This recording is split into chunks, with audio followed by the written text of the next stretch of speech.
Hola, hola, bienvenidos y bienvenidas a este episodio de Charlas Revisión de Mundo, aquí con Alexandra Toledo, que se conecta desde Valencia, España, si no estoy mal.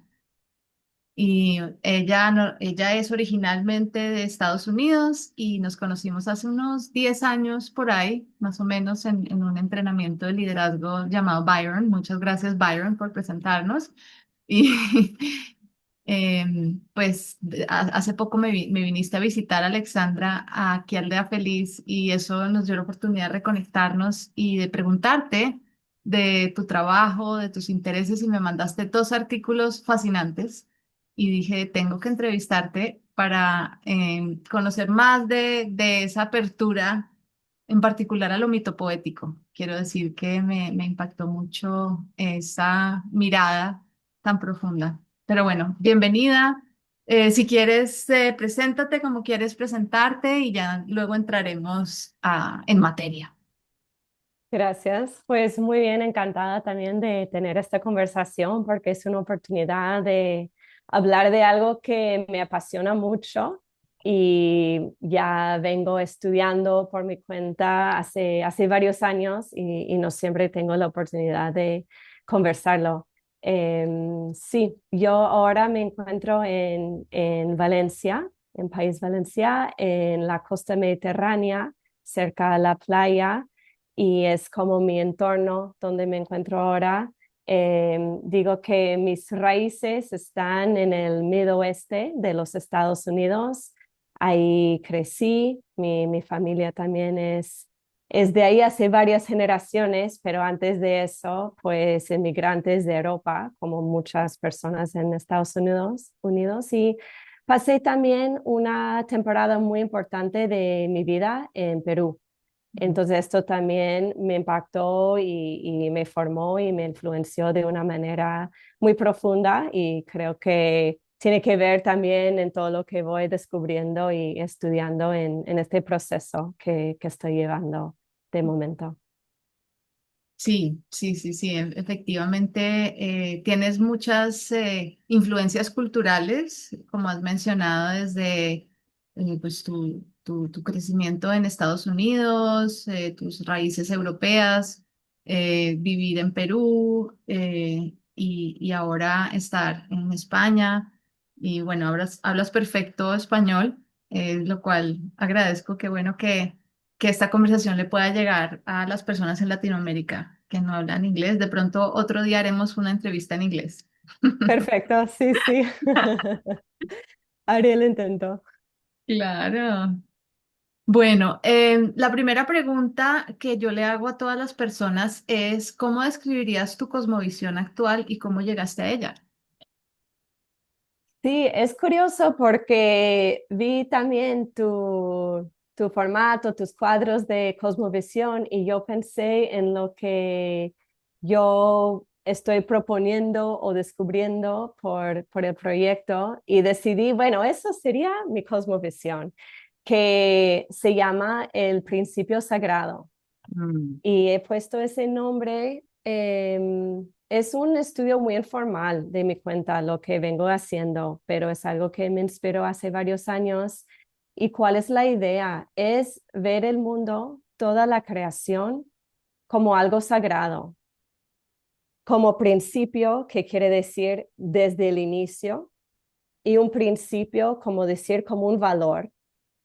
Entonces es un principio sagrado, es un punto de partida de cómo ver el mundo y cómo tratar y cómo movernos en el mundo.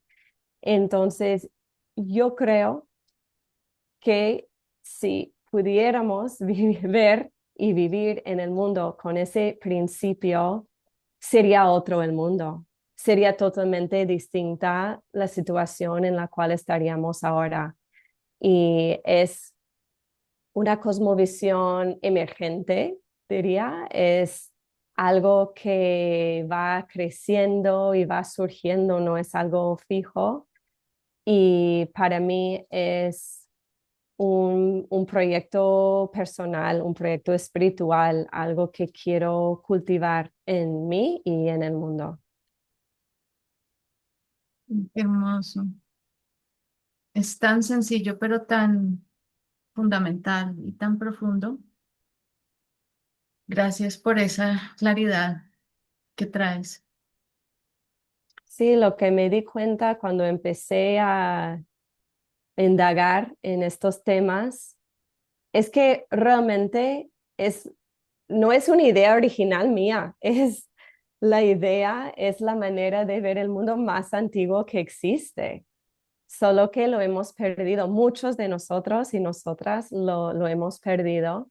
Y hablo de nosotras porque soy uno de ellas, que creciendo en un mundo occidental, europeo, oeste, del norte, global, como lo quieras llamar, no vivimos con esa cosmovisión. Pero no es algo que estoy inventando yo. Yo creo que como principio es lo que distingue los pueblos indígenas a la colonialidad o al imperio o otra cultura patriarcal, bueno, judeocristiano, todo eso lo podemos hablar, pero es una distinción muy importante para mí. Sí, sí, sí, sí. Y gracias también por reconocer el origen y las cosmovisiones indígenas originarias que lo vivían, lo viven.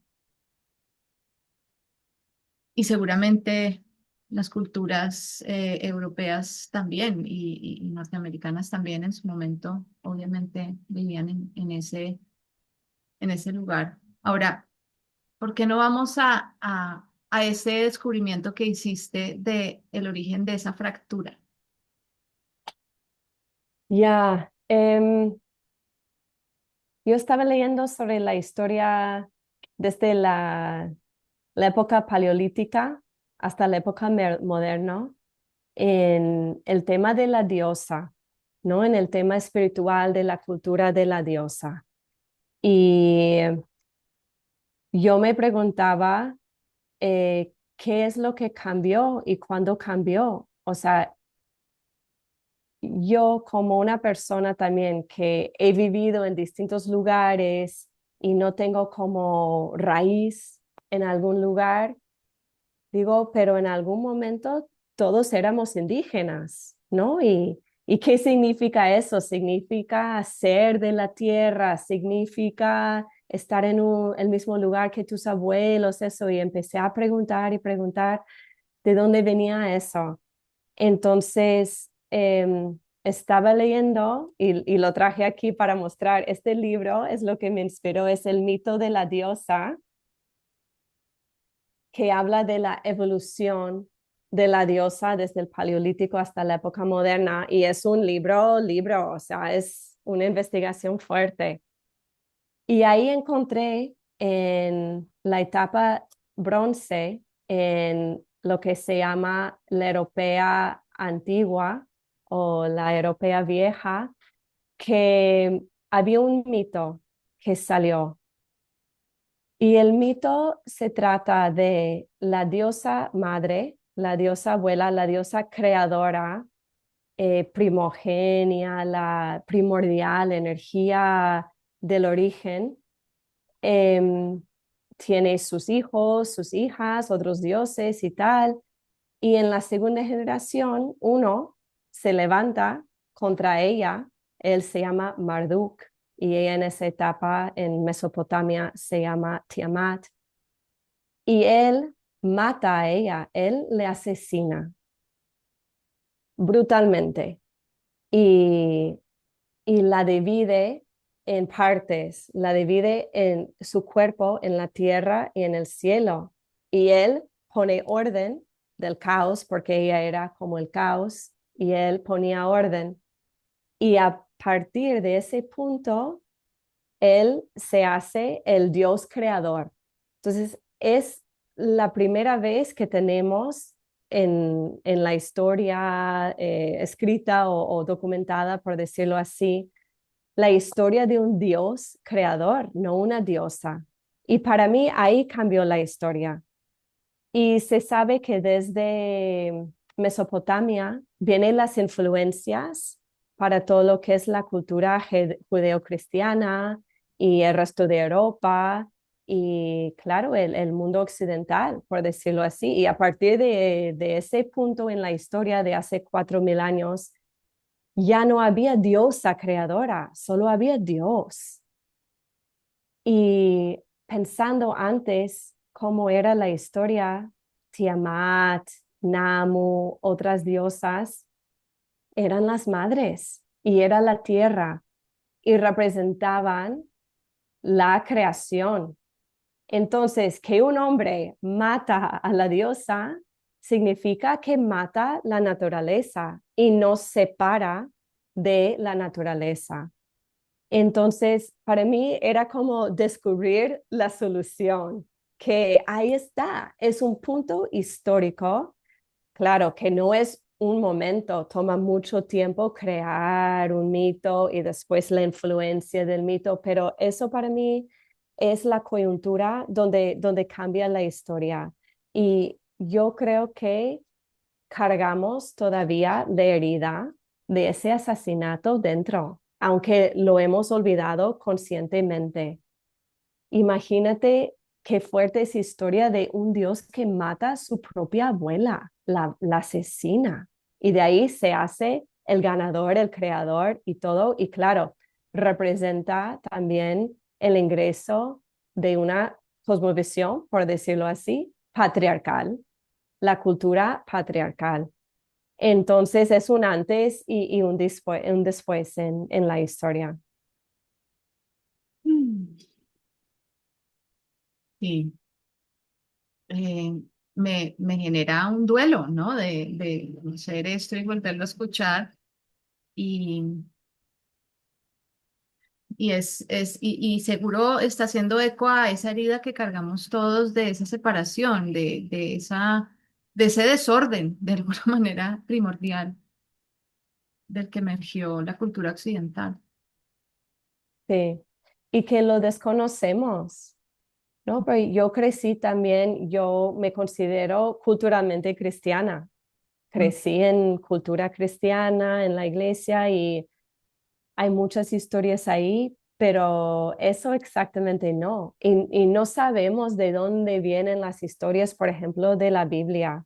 Claro, hay un contexto histórico, pero así, una historia tan fuerte y tan violento y yo lo considero que es la ruptura del sagrado y ahí cambió el principio sagrado en la historia occidental. Sí, y seguramente a partir de ahí se posicionó el mito del héroe, ¿no? Tú mencionaste el héroe como y de hecho yo conozco ese término, el monomyth, que es como el mito que hay ahora y que casi siempre es un héroe que mata a un dragón o que mata a un monstruo y que hace referencia a ese mito anterior, pero yo nunca había relacionado que ese dragón, porque yo leí tu artículo y me pareció fascinante que el dragón o la serpiente representa lo femenino, ¿sí? Exacto. Y eso nunca lo había entendido, pensé que era como lo malo, la maldad, pero sí, ahí hay un juego muy extraño de arquetipos. ¿Tú cómo lo ves? No, y no solamente tú, o sea, nos han enseñado eso y yo creo muy profundamente que es totalmente intencional.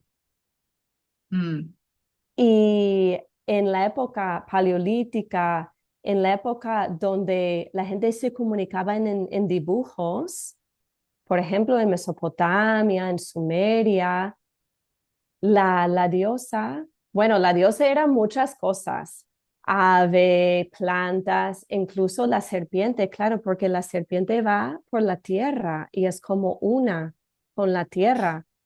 Y en el mito de Tiamat y Marduk hay representantes de ese mito en tabletas, ¿no? En lodo, en esculturas de esa época.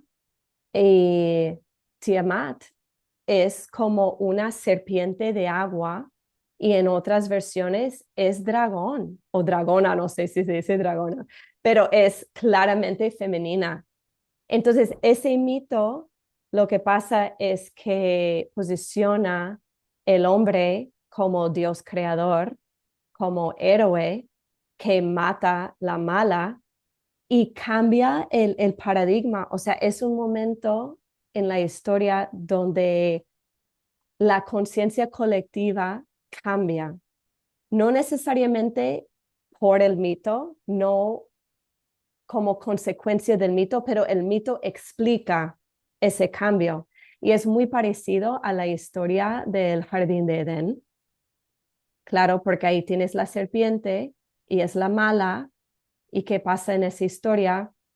Que la gente va a tener el conocimiento, la conciencia y castigan a la serpiente, y ya ahora es mala, y la expulsa, se expulsa, bueno, Dios expulsa los humanos del jardín de Edén. ¿Y jardín de Edén qué es? Es la conexión natural, original con la naturaleza. Es la misma historia simbólicamente en muchos sentidos. Y yo creo que explica y representa ese cambio de conciencia, de cambiar de sentir y creer que todo es sagrado a tener esa conciencia de no, no, los seres humanos somos diferentes, dominamos la energía femenina, dominamos la tierra y la naturaleza y tenemos otro rol en este mundo. Entonces representa un antes y un después. Ujú, ujú. Justamente en estos días me estoy leyendo El hombre y sus símbolos de Jung y oyendo pues muchos podcasts que tú me recomendaste de Grian Kutanda hablando de la importancia de los mitos y cómo los mitos nos dan un sentido de identidad y hay mucha investigación sobre eso. Entonces, lo que tú estás diciendo es importantísimo porque esta comprensión que yo llamo, no solo yo, que se llama la comprensión mitopoética, es, está al origen de la cultura, de lo que informa la cosmovisión, de lo que informa la mirada y las actitudes que tenemos hacia la vida. Entonces, entender estos mitos es de importancia primordial. Sí, yo creo que sí, y no, no siempre pensaba eso, o sea, yo no pensaba mucho en eso, yo quería siempre como acciones, pero con tal vez con la edad, con otra perspectiva de vida, he decidido que eso, que el cambio de mente o de perspectiva es lo que realmente hace el cambio, es como el motor, ¿no? Después vienen las acciones, pero surge de la manera que vemos el mundo. Y por eso he decidido que uno, es muy importante conocer y recordar esta historia, y dos, que quiero animar a todo el mundo a crear, inventar nuevos mitos. En vez de estar contando una historia constantemente violento, donde el hombre domina a la mujer, podemos ofrecer otros mitos. Y con eso podemos también cambiar eso, la mentalidad, la cosmovisión, cosmosensación también a veces se dice, ¿no? Porque no es solamente ver, pero es el sentir, el escuchar, el saborear del mundo. Y, y eso es lo que me siento llamado para hacer en este momento de mi vida. Sí, sí, estoy contigo en eso, 100%. Y me encanta la claridad que traes. Y bueno, en el artículo que tú me enviaste, que tú escribiste, hablas de Donella Meadows y de cómo ella, que es una gran eh, académica en temas de pensamiento sistémico, y dice que la palanca más grande de cambio en un sistema son los paradigmas que originan el sistema, que subyacen el sistema. Entonces, eso ya tú lo ves así y lo pudiste escribir en tu artículo relacionándolo con este mito de una manera hermosa, muy clara, muy poderosa. Gracias. Y quisiera entender cómo incorporaste esta conciencia, porque yo creo que mucha gente lee esto de Donella Meadows, pero no lo incorpora como tú lo incorporaste, de ir al origen del mito. ¿Qué pasa? Bueno, no es algo, claro, no es algo consciente, es una confluencia de experiencias y lecturas. Yo leí Donella Meadows hace varios años, cuando yo estaba en un tema de trabajo, viendo temas de monitoreo y evaluación, planes estratégicos, mucho de esa mentalidad. Y ahí tal vez puedes llegar a nivel, no me acuerdo cuántos niveles ella tiene de cambio, creo que son 12, por decir. Tal vez en una organización activista o algo así puedes llevar al nivel 5 o nivel 8, pero después viene un cambio menos de, incluso menos de mente y más de corazón, diría yo, porque tampoco es por tener mucha información que la gente cambia de idea así. Y yo creo que se siente. Y tal vez por estar haciendo eso y a la vez ese libro del mito de la diosa me impactó mucho. Yo te diría que me cambió la vida, porque cuando lo empecé a leer era como descubrirme mi propia historia, pero una historia que como que yo tenía dentro, pero nadie me había contado. Y cada página yo quería más. Entonces, tal vez por esa confluencia, esa conexión y porque, como, como decía, ¿no? Yo siempre pensaba en acción, ¿qué podemos hacer? Entonces, conectar esas dos cosas es no dejar una idea, una lectura así nomás, sino ponerlo en acción. Y yo sé que tú también has trabajado mucho con las ideas de Joanna Macy y a mí también me ha influenciado bastante porque es muy potente. Entonces son esas cosas, ¿no? Que por la vida vas cosechando y en algún momento es como que ya lo tengo. Y ha sido para mí un descubrimiento, una inspiración y obviamente es algo que me apasiona mucho. Sí, se nota. Y cuando nos vimos, tú contaste una historia que me encantaría que volvieras a contar acá de cómo ese libro te llamó. Un día que tú estabas sentada y de pronto te llamó el libro de una manera muy misteriosa. Sí. Em, Mira, este libro a mí me regalaron en 2015, ¿vale? Para un cumpleaños. Y eso fue cuando vivía en California. Después, el libro se mudó conmigo al Perú. Después se mudó conmigo a Valencia.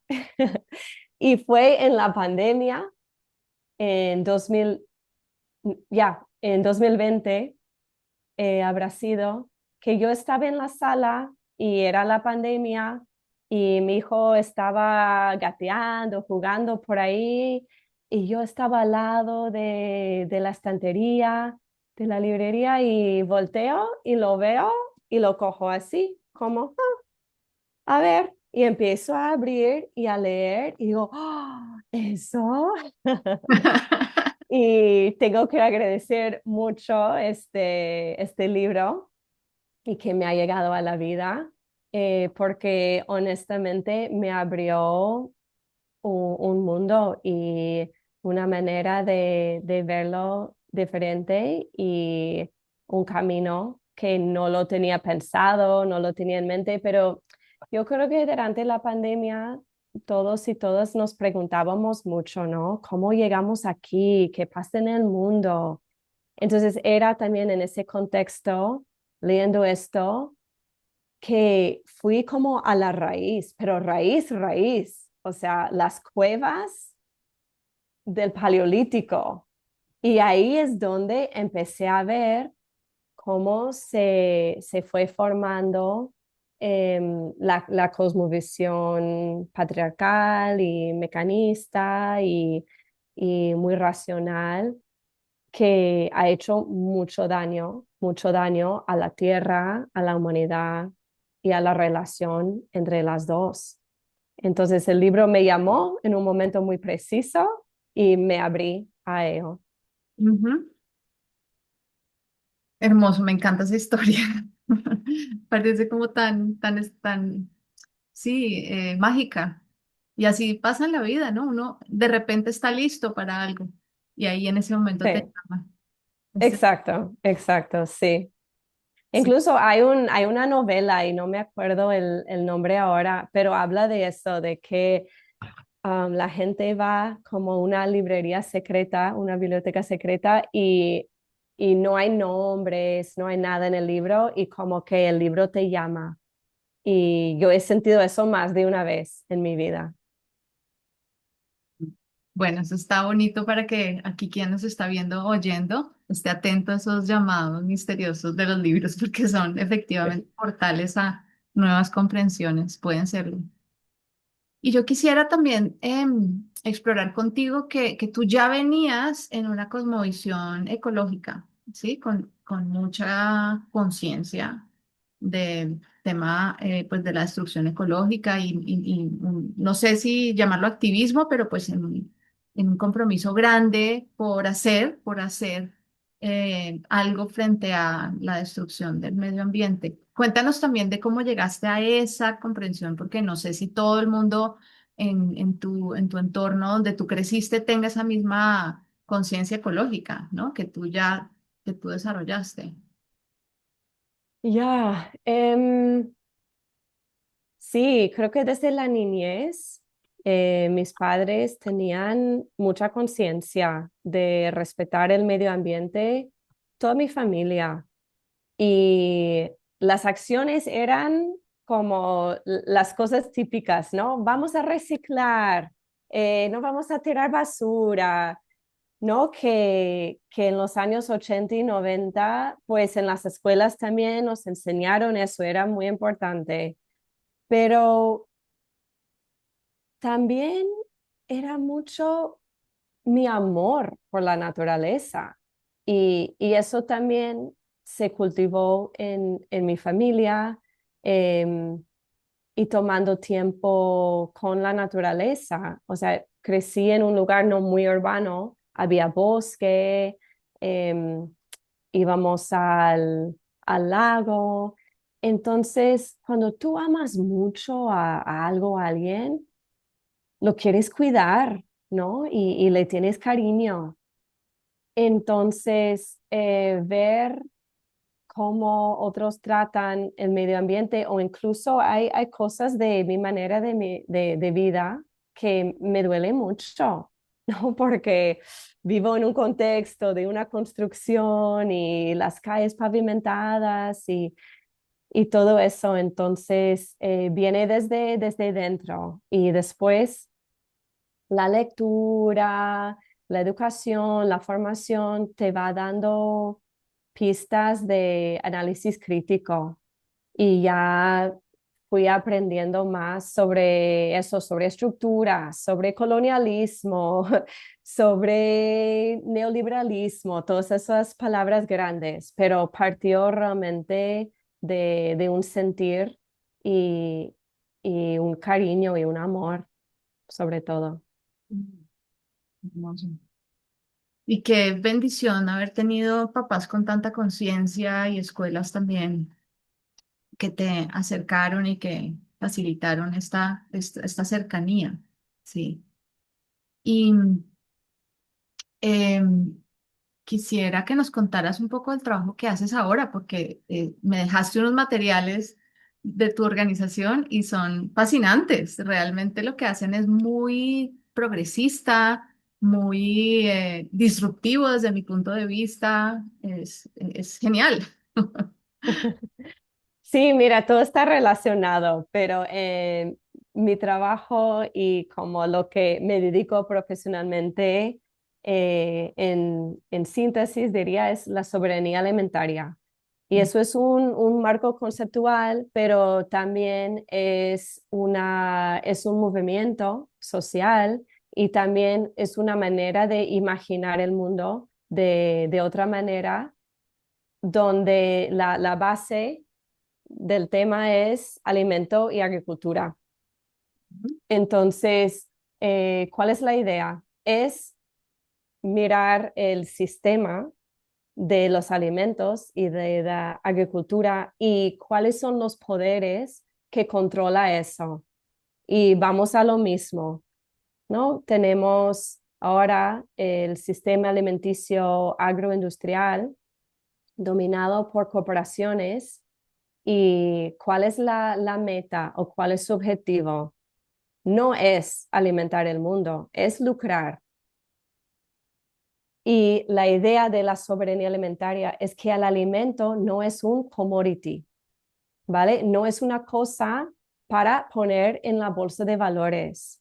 No, no es solamente como un producto para vender o mandar en el comercio, no.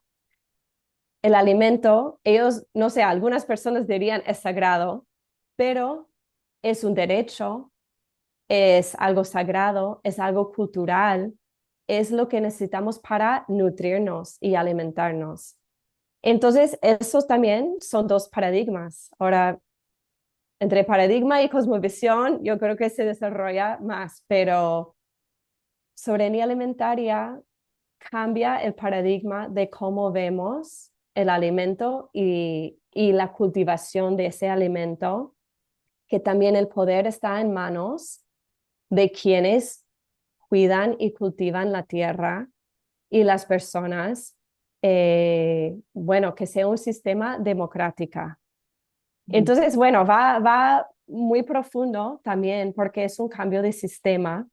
Yo diría que la soberanía alimentaria ya existe en muchos lugares, no es un sueño, es un proyecto y es también como un mapa de cómo podemos relacionarnos entre comunidades y entre humanos y la tierra, porque ahí los valores son el respeto, que sea cíclico, agroecología, que el cultivo hace bien para la tierra y para la persona. Entonces, para mí, cuando yo veo los sistemas o cómo tratamos cualquier cosa, mi pregunta es como, ¿cuál es el objetivo? Y los detalles ya se caen de lado, pero si un objetivo es lucrar y otro objetivo es nutrirnos, pues yo sé dónde me pongo yo. Ujú. De acuerdo. ¿Y cuáles son los elementos que sostienen un sistema de soberanía alimentaria? También te lo pregunto porque aquí en esta región estamos construyendo eso, queremos eso, y ya tenemos algunos pasos avanzados en eso. Y lo pregunto porque es tan fundamental, es algo tan importante para el futuro, sí. Em, Aquí, por ejemplo, hemos empezado por generar huertas comunitarias y generar un tejido social fuerte de apoyarnos y aprender unos de otros y aprender de distintas técnicas de agroecología. Está la permacultura, pero también ahora está la sintropía que nos está influenciando mucho. Sí, ¿cómo son esos componentes que deberíamos tener en cuenta para que sea sólido desde lo que han aprendido ustedes en su organización? Bueno, yo creo que ya mencionaste los más importantes. El tejido social y dónde reside o cómo se distribuye el poder, porque es también mucho de eso del paradigma. Un sistema jerárquico, un sistema donde el poder y el dinero y los beneficios se acumulan entre muy pocos, mientras muchos trabajan, pues eso no es. Entonces, ver la distribución, eso es muy importante. Y el tejido social, que es como tú sabes muy bien por todas tus experiencias. Es un reto muy difícil, pero muy importante. Y, y yo creo que eso de la agroecología, ¿no? Que la misma producción, la manera de tratar la tierra, que tenga una perspectiva, un acercamiento de respeto y en armonía con los ciclos de la naturaleza. Y eso me tira atrás, ¿no? A lo que hablamos del principio, porque si tenemos esa perspectiva para cómo cultivamos nuestros alimentos, es muy diferente de la mentalidad industrial que es extractivista, quieren sacar el mayor provecho, no importa lo que dejan atrás, echan químicos y pesticidas. O sea, imagínate literalmente intoxicar, estamos tirando todo tóxico a la madre tierra. Ujú. O sea, y después lo estamos comiendo. Y es patológico, de hecho, es literalmente patológico. Y todos tenemos algo patológico, creo, dentro que tenemos que trabajar. Pero ver la relación con la naturaleza, con la tierra, de otra manera, y la soberanía alimentaria es no tener que depender de un supermercado, de una compañía que te venda semillas, que te vende un proyecto, que te quiera dar, qué sé yo, una aplicación para meter tus datos, que después ellos van a lucrar de eso. No, es que entre la gente se puede organizar y se puede abastecer. Y más, se puede no solamente abastecer, sino la abundancia, ¿no? Ver las cosas desde la abundancia y no de la carencia. Porque hablando de mitos, de otra perspectiva, las corporaciones tiran muchas mentiras, son mitos. ¿Que se necesita las semillas genéticamente modificadas para alimentar el mundo? Falso. ¿Que ellos quieren alimentar el mundo? También falso. ¿Que el mundo va a carecer de alimentos? Falso. Entonces son otros tipos de mitos y hay que como romper ese mito y creo que en muchos lugares, en tu comunidad, entre muchas comunidades en América Latina y en muchos otros lugares se está viviendo la soberanía alimentaria, pero está muy amenazado por eso, por intereses de corporaciones y también de gobiernos que quieren controlarlo. No sé si eso te respondió a la pregunta, pero es muy amplio el tema. Sí, sí, sí, sí, me responde y me parece que es una conversación muy importante, ¿sí? O sea, de ir, fuimos al origen de todo de esta cosmovisión de separación y estamos viendo ahora el efecto, ¿sí? Y la consecuencia de este modo de vida eh, extractivista y cómo se manifiesta en algo tan básico como la alimentación y los sistemas agroalimentarios que son fundamentales para la sobrevivencia del ser humano y que en gran medida están enfermando a la población. Es impresionante cómo una cultura como la norteamericana está tan enferma con tantas enfermedades crónicas y en gran, pues se podría decir que mucho tiene que ver con este sistema que está distorsionado y como dices tú, tiene algo muy patológico que hay ahí. Em, por un interés personal que me genera mucha preocupación, ¿en qué va el tema de las semillas? Porque ¿cómo es posible que uno no pueda tener semillas libremente y que tenga que comprárselas a un industrial? O sea, yo sé que este es un tema em, muy difícil. ¿En qué va? ¿En qué va ese tema? Uf, bueno, lo primero que diría es que creo que es una de las cosas más importantes Sí. que cada persona puede hacer, de donde eres, donde estés, lo que sea, es guardar y cultivar semillas. No solamente ponerlos ahí a un costado o congelarlos, no, pero cultivar, porque también se necesita vivir en el ambiente y cambiar con el clima, ¿sabes? Y guardar y cultivar semillas, eso nos da una soberanía que no tenemos que depender de otros. Y también es muy importante el intercambio de semillas, porque no estoy diciendo que cada persona lo tiene que hacer sola, ¿no? Tú tienes semillas de lechuga y yo tengo de zanahoria y intercambiamos. Entonces, eso es parte de la soberanía alimentaria. Hay países donde hacer ese intercambio de semillas es criminalizado. O sea, tú puedes ir a la cárcel.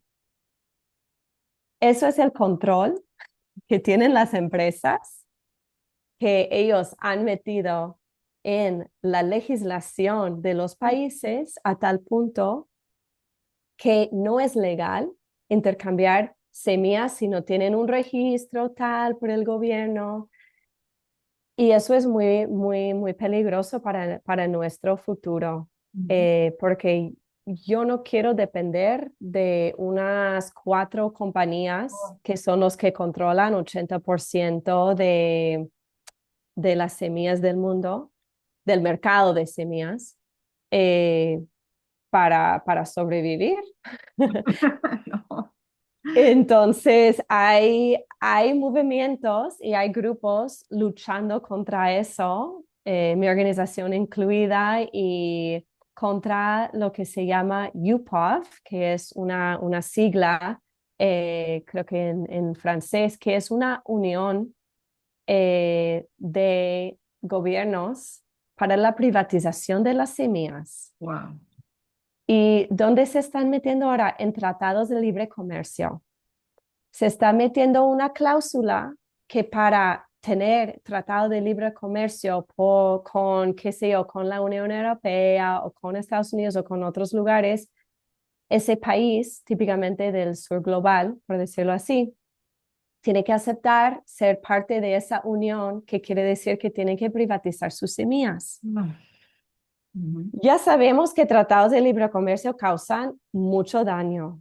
O sea, es otra cosa dentro de la soberanía alimentaria, el comercio internacional al nivel que está haciendo hoy en día, donde, qué sé yo, voy a dar un ejemplo, que se cultiva carne en Brasil y después lo manda a la Unión Europea congelado y después devuelve otra cosa. O sea, es totalmente insostenible, irracional. Entonces, eso en parte ya los tratados de libre comercio no debería de ser, porque son maneras de controlar un país a otro país. Mm. Pero también dentro de eso, peor todavía, son ese tipo de cláusula que ¿quién sabe de eso? ¿Quién ha escuchado de eso? Nadie. Si no fuera trabajar donde yo trabajo, yo tampoco. O sea, es algo tan técnico, tan particular, pero tiene mucho poder. Y también es intencional, que es muy secreto, que es muy difícil de entender. Lo hacen muy a propósito, porque no vas a tener como una movilización de millones y millones de personas por algo que ni siquiera se puede entender lo que es. O sea, es mucho esfuerzo llegar a entender y organizar y movilizar la gente sobre eso. Pero es muy importante, porque vienen esas firmas y ya cambia la historia para campesinos, campesinas, para, para todas las comunidades que simplemente quieren intercambiar y cultivar sus propias semillas. Mm. Sí, sí, a mí me impactó mucho cuando empecé a escuchar de esto y la legislación y cómo es posible que el país acepte esto. Mm, pero cuando lo explicas ya lo entiendo, es todo un sistema de comercio internacional patriarcal. Ahí está, como la expresión máxima del patriarcado, en donde hay una dominación y un control sobre la unidad básica de la vida, que es la semilla. Yo La- hago un ejercicio a veces que intento pensar como esa gente, ¿no? Y pienso, ¿ellos cómo lo ven? Literalmente ven la semilla simplemente como un commodity, como una cosa. No lo ven como lo vemos nosotras. Eso es la diferencia de cosmovisión. Sí. Intento pensar, pero ¿cómo pueden hacer lo que están haciendo, no? Porque viene el enfado, viene el rechazo y es como que ven el mundo de una manera tan diferente que cuesta entender, pero ellos no lo ven como sagrado, no lo ven como vida incluso. Y Mm, eso es muy importante, que cuando tú tienes lo que es vida tan limitado y tú aprecias o valoras algunas vidas sobre otras, eso es una diferencia de cosmovisión, de paradigma muy fuerte, porque para ellos la semilla es un recurso y da potencial de lucrar. Así lo ven. sí, una materia prima.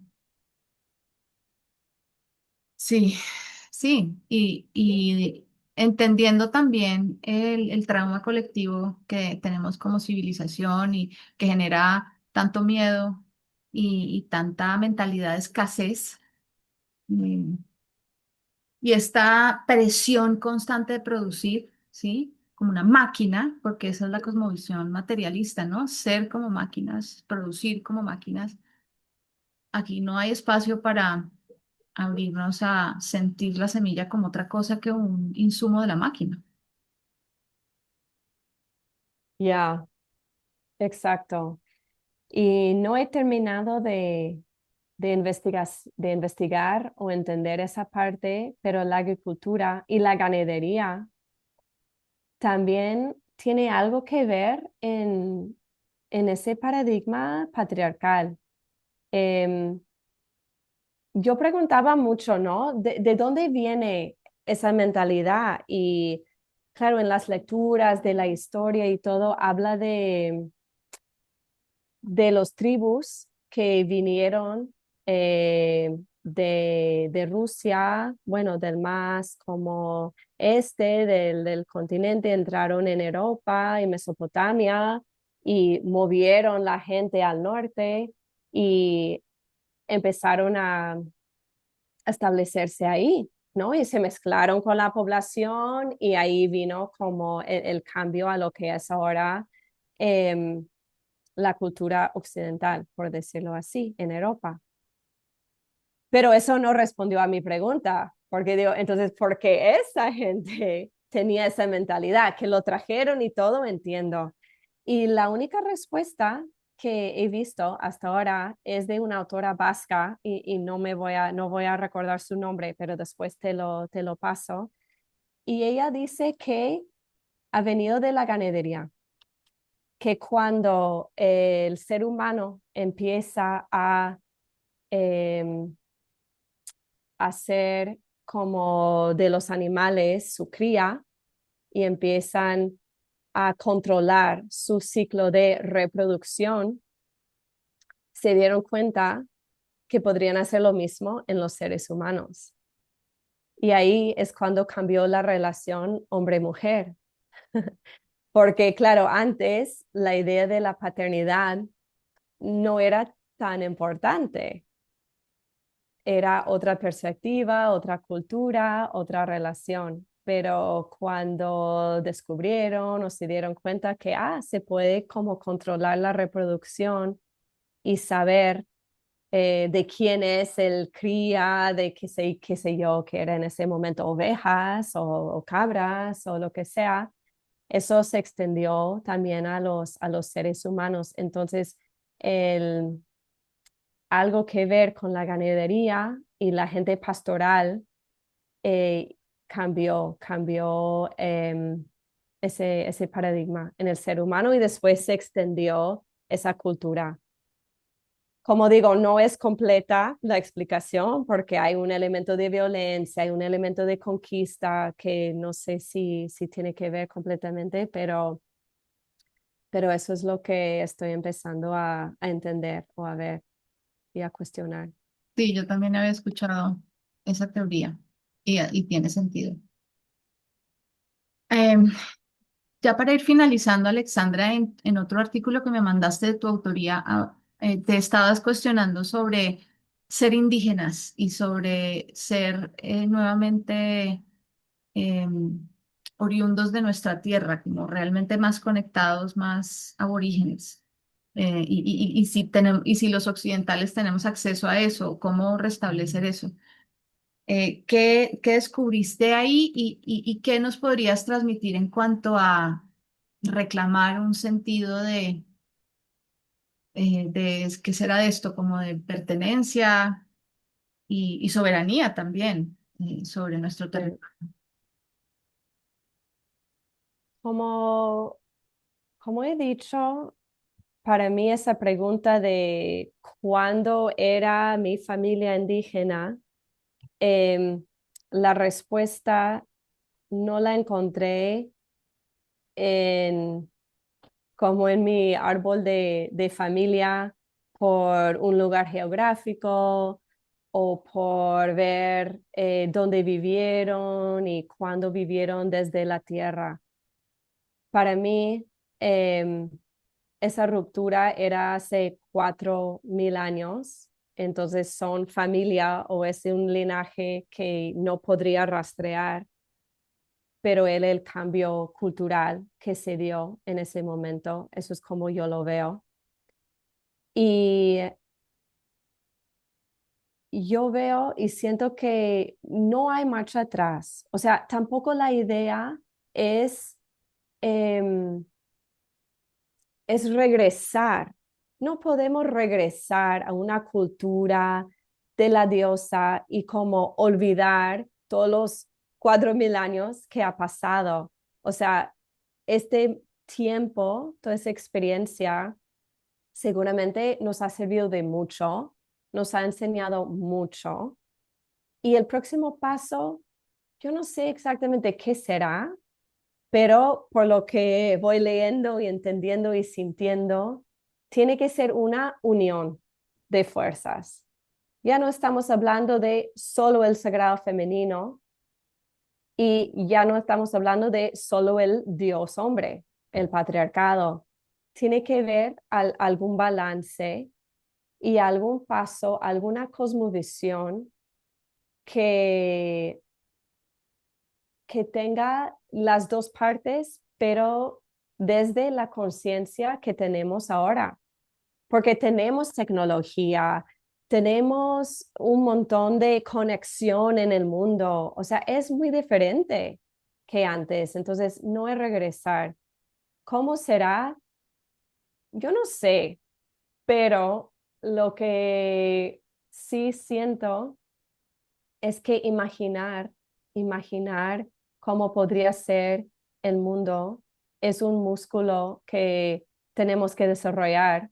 Es lo que estoy intentando hacer con todo eso, lo que he contado, lo estoy plasmando en un libro que va a ser una novela, porque quiero que sea divertido para leer y algo que llegue a mucha gente. Y es una manera para mí de desarrollar la creatividad y la imaginación. Entonces, cuando digo que debemos hacerlo es porque yo también debo de hacerlo y siento que es un paso importante y me gustaría contribuir eso, unas ideas y provocar sobre todo una conversación y pensamientos críticos, ideas y ya juntos y juntas vamos descubriendo en el camino, porque tampoco es algo que viene así muy, muy rápido y muy pronto. Y tenemos diferentes posiciones, ¿no? Para mí ha sido muy importante ahora que estoy viviendo en Europa. Es curioso porque es lo más cerca geográficamente que he estado a mis raíces porque, claro, en Estados Unidos, aunque mi familia tiene de un lado 4 generaciones, de otro lado llegaron en el Mayflower a Estados Unidos, no es mi tierra. Y políticamente es muy importante ahora el, la posición y el poder que tiene el pueblo indígena o los pueblos indígenas en Estados Unidos, los nombres y nombrar no dueños, pero las personas originariamente en esas tierras. Entonces, para mí es una experiencia de conectar con mis raíces de otra manera y ver culturalmente la herida que tenemos, porque yo, yo no soy indígena modernamente, obviamente, y vengo de una formación. Entonces, eso tenemos que integrar en el futuro que vamos a construir juntos y juntas. Mm. Pues qué emoción tu libro, más o menos cuándo sale y me encantaría entrevistarte cuando salga y leerlo, obviamente. Yo te aviso, estoy yendo lento, pero seguro. Ok. Ok, Alexandra. Bueno, pues felicitaciones por todo este camino de exploración que has tenido, por toda esta entrega a una causa tan importante, tanto la soberanía alimentaria como ir al origen de esa fractura cultural que generó tantas cosas y que al hacernos conscientes podemos empezar a sanar esa herida. La inconsciencia yo creo que es la peor enemiga en este caso y estoy contigo en promover el principio de lo sagrado. Me encantó eso.